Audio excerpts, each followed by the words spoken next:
Are there ways to preserve open space, even in a down economy?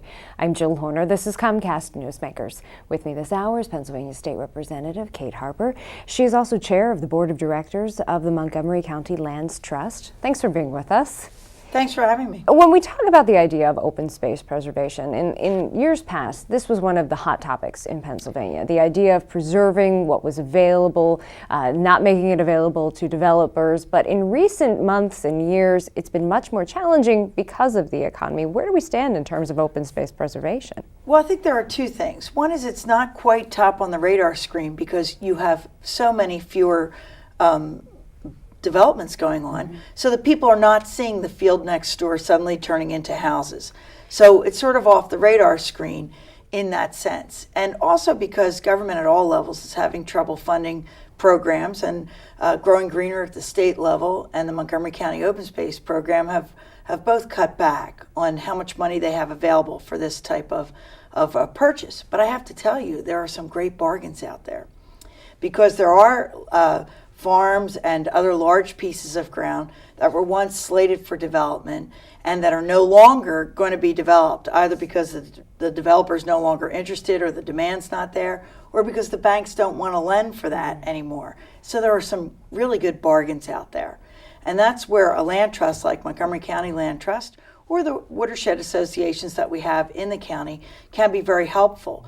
Now you have to negotiate not just with the seller, but maybe with the seller's bank, but you can get some real bargains. So even though there are bargains available, how in this economy do you find the money, the financing to purchase that land in light of all of the other financial challenges? Well, there is some government funding available, so your projects have to be top-notch. They have to be of great public benefit and a missing link in a trail or a park system or something like that, but they can get funded. Also, I should say that farmland preservation still continues to be funded at a pretty good rate, and Pennsylvania leads the nation in preserving farms. And here in the southeast, we have productive farms in Montgomery County, Bucks County, Chester County. Some of them are horse farms for our racing industry, which has been helped by casino gambling. So we do have opportunities and we have some money available.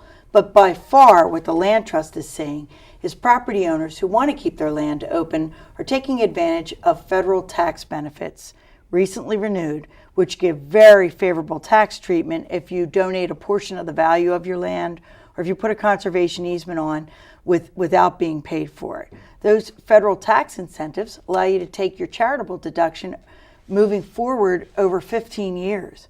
So if you are the widow of the farmer and you are land rich and cash poor, it's a very attractive option for you.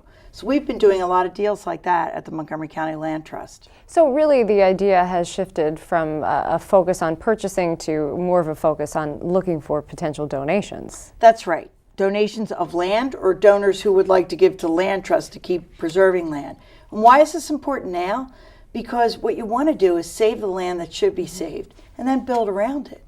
And so we're out there looking for land that should be saved because it's got some ecological benefit or because it's part of a farming community or because it'll make a great park. We're looking for the land that should be saved so that when the market comes back and development comes back, as it surely will, those pieces of ground will be preserved for all time so that we can all enjoy them. What kind of success have you had in Montgomery County in terms of preservation? Well, the Lands Trust now has more than 2,800 acres under permanent easement.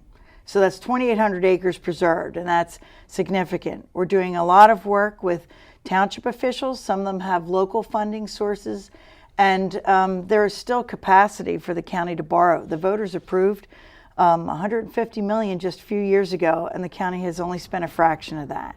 So there's capacity out there to do this work, and we've found that we've done a lot more donations and bargain sales, which would be a partial payment on the value in recent years. All right, thank you very much. We've been talking with Pennsylvania State Representative Kate Harper. I'm Jill Horner for Comcast Newsmakers.